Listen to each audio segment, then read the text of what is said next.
Bonjour les enfants. C'est papa. Ah Samuel, ça c'est ce qu'on appelle un coup sous la ceinture. Ça c'est ce qu'on appelle un coup sous la ceinture. Tu as joué mauvais jeu. Tu as joué mauvais jeu. Tu as brisé tous les codes de la famille. Tu as joué mauvais jeu. Tu as même essayé de m'humilier. Tu as même essayé de m'humilier. C'est pas normal. C'est pas normal. Quand je te fais un reproche, Samuel, c'est pour que tu t'améliores. C'est dans le but de t'améliorer. It's because I love you. C'est dans le but de t'améliorer. C'est pas pour que tu aies, pour que tu sois minable. C'est pas pour que tu fasses minable. C'est pas pour que tu fasses le minable, frère. C'est pour que tu t'améliores. Vous voyez, il y a quand même quelque chose qui est clair, c'est que tu as répondu à beaucoup de questions. Et ça, j'ai beaucoup aimé. Et ça, j'ai beaucoup aimé. Tu as répondu à beaucoup de questions. Déjà, tu as répondu aux gens qui disaient, ah ouais, est-ce que Valsero, il parle d'Eto? Est-ce que Eto te connaît même? Est-ce que Eto, t'as même déjà vu? Est-ce que Eto, patati, patata, on dit 2 ans? 2 ans de farotage? 2 ans de farotage, vous dites que, oh, est-ce qu'il te connaît? Donc, au moins, tu as rassuré tout le monde là-dessus. Il y a des gens qui disaient aussi, il parle, Eto ne répond pas. Est-ce que Eto va même te répondre un jour? Est-ce que Eto écoute même tes bêtises là? Vous comprenez donc les enfants que tout le monde dort à la clinique. Tout le monde dort à la clinique. Personne ne passe toute une journée sans faire un tour à la clinique. Que ce soit en faux profil, que ce soit en masqué. Ok? Ça c'est très important à comprendre.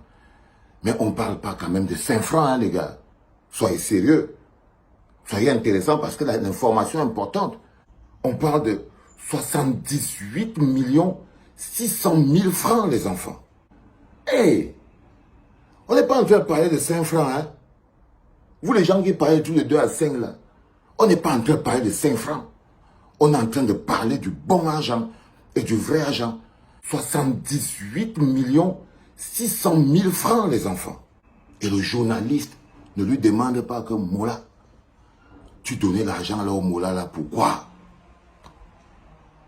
Le journaliste ne lui demande pas que, frère, 5 000 € par mois, fois 12, c'est quoi? C'était ta femme?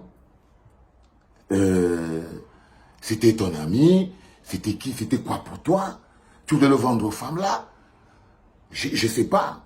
Parce qu'il y a quand même, vous devez quand même rester un peu logique. On est en train de parler d'une histoire très intéressante, mais de beaucoup d'argent. Ok? Ça, c'est très important. Je suis un peu gêné que le journaliste ne lui ait pas posé la question. Mais il y a une chose que vous devez comprendre, les enfants, et qui est important. Avant qu'on entre sur les détails de pinaillement, et qui est important, c'est que papa coûte cher. C'est que papa coûte cher. Ça veut dire que si papa avait un prix 7 millions 660, machin, truc, tout ça là, ce n'est pas suffisant. Ça veut dire que ce n'est pas suffisant. Ce qu'il vous a dit dans cette capsule, c'est que papa est incorruptible. Est-ce que je veux dire? Prenez toujours des leçons. Ne vous énervez pas. Vous prenez pas la tête.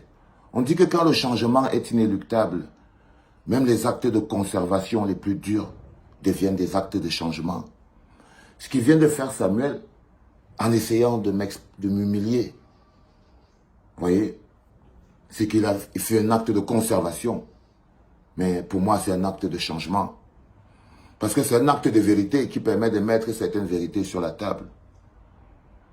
C'est un acte de vérité qui permet de mettre certaines vérités sur la table. C'est que, voilà, il y a des gens qui n'ont pas de prix. Il y a des gens qui n'ont pas de prix. Si c'était vrai, évidemment. Mais je ne veux pas me mettre sur le débat de si c'était vrai. La question que vous devez poser à Samuel, c'est pourquoi il a donné tout cet argent. Mais toi, Samuel, tu t'es mis dans les problèmes parce que tu sais toi-même que si moi je dis maintenant pourquoi tu as dû donner cet argent, si tu l'avais donné, toi tu vas avoir des problèmes. Tu sais que tu vas avoir des problèmes. Donc je me suis rendu compte que tu te mets même dans une zone d'inconfort. Parce que si le journaliste te demandait que tu lui as donné tout cet argent, ce milliard de francs-là, tu lui as donné ça dans le cadre de quoi? C'était quoi? Vous étiez en affaires, vous étiez des amis, c'était quoi? Tu vas lui justifier ça comment, frère? Tu vas lui justifier ça comment? S'il te demande ça et que tu dois dire la réponse, tu vas aller en prison. Tu vas aller en prison, frère. Donc, je trouve personnellement que tu as encore perdu le contrôle. Tu étais très énervé. Tu étais très énervé. Parce que tu es parti à la FECAFOOT. Tu es parti à la télévision pour faire le bilan de tes 300 jours de la FECAFOOT. Et tout ce qu'on a retenu de ton passage, c'est que j'ai donné 5 000 € à Valsero fois. Personne ne sait ce que tu veux. C'est ça que tu voulais aller leur dire. Tu te rends compte que de toute ton interview, c'est tout ce qu'on a retenu. Et ça ne te dérange pas. Tu avais des choses à expliquer, tu voulais expliquer des choses. Tu voulais dire des choses, répondre à des questions. Éclairer l'opinion publique. Et qu'est-ce qu'on te fait comme rendu derrière? Un buzz. Un buzz. Mais ce que tu as réussi quand même à dire aux gens, c'est que vous voyez, vous les enfants, là, vous les étaux moutons, là, vous voyez donc que le patron est 1 milliard. Jusqu'à là, ça ne suffit pas. Lui, vous seulement pour qu'il vous salue, vous êtes prêt à vous coucher par terre. Ça veut dire que c'était quelqu'un d'entre vous, là, pour 500 €, le gars devient fou. Pour 1000 francs, le gars devient fou. Vous êtes capable de tous devenir fous. Non, il vous a expliqué juste que le mec, il est incorruptible. Dans le monde, il y a deux mondes. Il y a le monde des grandes personnes et le monde des petites personnes. Dans le monde des petites personnes, ils appelleraient ça l'ingratitude. Quel ingrat. Quand quelqu'un te donne quelque chose, ta vie lui appartient. Quand quelqu'un t'aide dans ta vie, ton âme lui appartient. Quand quelqu'un... C'est pour ça que vous êtes tous achetés au Cameroun. C'est pour ça que vous êtes tous achetés au Cameroun. Quand tu rêves que quelqu'un va te donner quelque chose, tu deviens son esclave. Tu deviens son obligé. Tu n'as plus ta propre conscience, tu n'as plus de personnalité, tu n'as plus de dignité. Tu n'as plus rien. Il a acheté ton âme. Je vous ai toujours dit de faire attention à la générosité du diable. La générosité du diable a un seul objectif, c'est vous acheter votre âme.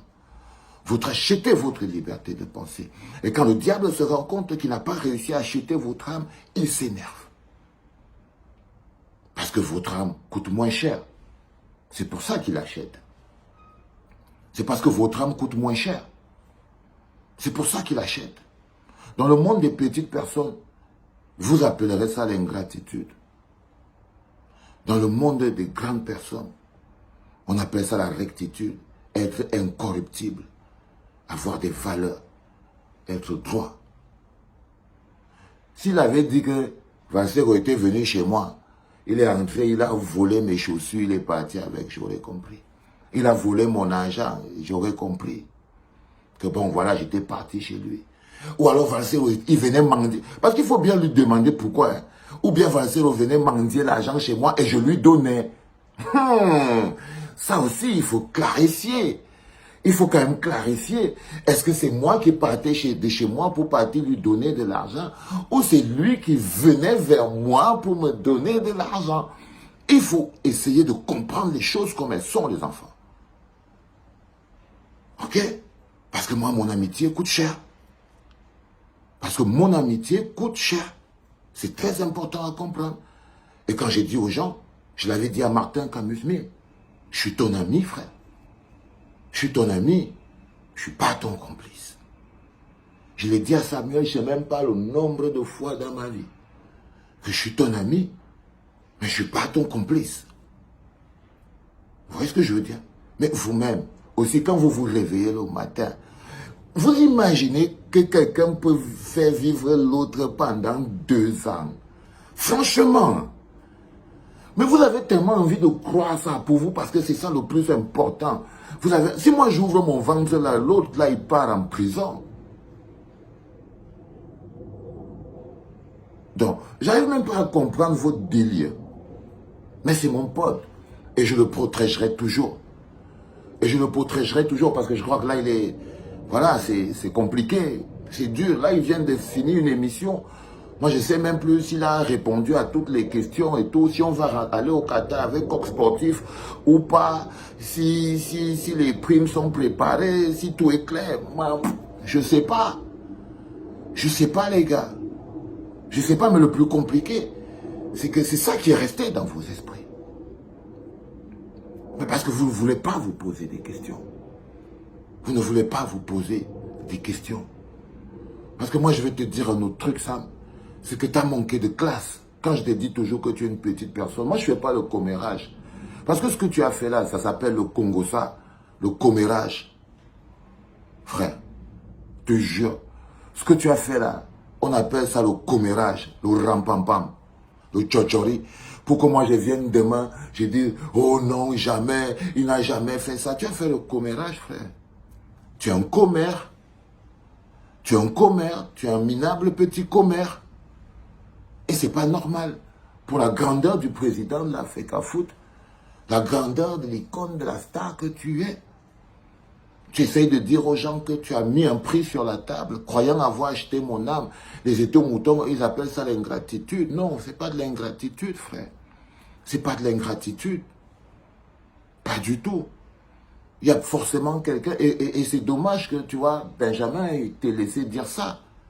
Parce que je suis sûr que, je sais pas, vous avez dû vous asseoir entre vous et dire non, sors ça maintenant, ça va faire ceci. Bondi te dit, oui, vas-y, dis, tu as dit que machin, tu es pas tati. L'autre me dit que si tu es énervé, on va même mettre les comptes. Vous voyez ce que vous faites?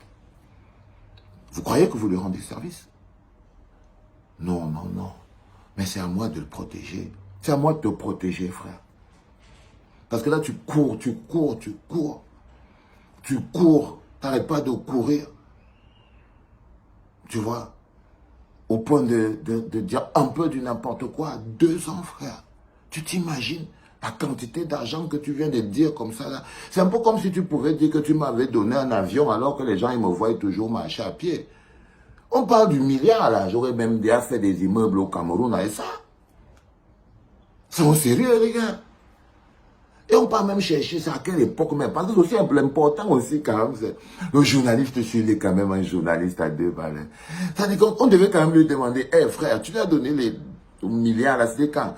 Avant qu'il ne parte en prison ou après qu'il soit sorti de prison. Tu vois, des petites questions simples comme ça pour comprendre le contexte de ton histoire, frère. Tu vois ce que je veux dire? Parce que personnellement, tu vois, si on fouille sur Internet, je crois que tout le monde qui te connaît a une photo de lui avec toi. Il n'y a pas une photo qui prouve que toi et moi, on se connaît, bro. Donc, on se connaît dans la 36e chambre de Shaolin. Et là, tu as perdu le contrôle. Totalement, moi, je pense que tu t'es pissé dessus.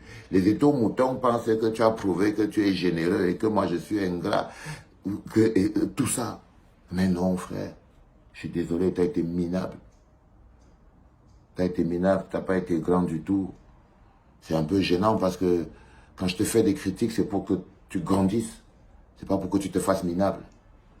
Tu vois, c'est pour que tu aies toujours de la hauteur et tout, mais c'est comme si on t'a attaché une enclume sur le pied, et cette enclume te tire vers le bas, et tu vois, tu crois que tu peux mettre sur la balance, je sais même pas quoi, mon intégrité, ma dignité, quoi, je sais pas. Non, frère, laisse mon intégrité et ma dignité tranquille, t'as un boulot à faire. Fais le bien. Fais le bien. Et là, ce boulot est en train de te dépasser. Ok? C'est ça le problème. Il est plus grand que toi. C'est un boulot qui demande beaucoup de grandeur. Et là, tu n'as pas encore réussi à avoir la grandeur qu'il faut. C'est tout ce que je peux te dire. Pour le reste, ton histoire de 2 millions, patati patata, je suis désolé, frère. Je suis désolé. Je t'avais pas vendu mon âme. Ça, c'est d'un. Ton histoire de je sais pas moi, 2 ans de 5 000 euros, ce qui fait pratiquement francs quand même, mine de rien. Hein? C'est pas rien, les gars. Mine de rien, ça fait beaucoup d'argent. Je sais pas dans quelle planète tu étais, mais bon, bref. Je crois que on dit que si tu veux dire un mensonge, cache-le dans une moitié de vérité. C'est-à-dire que le bon mensonge doit être enveloppé dans une moitié de vérité. Ben voilà, allez frère, t'as du boulot, ça va, fais ce que t'as à faire. Bonne Coupe du Monde, c'était papa.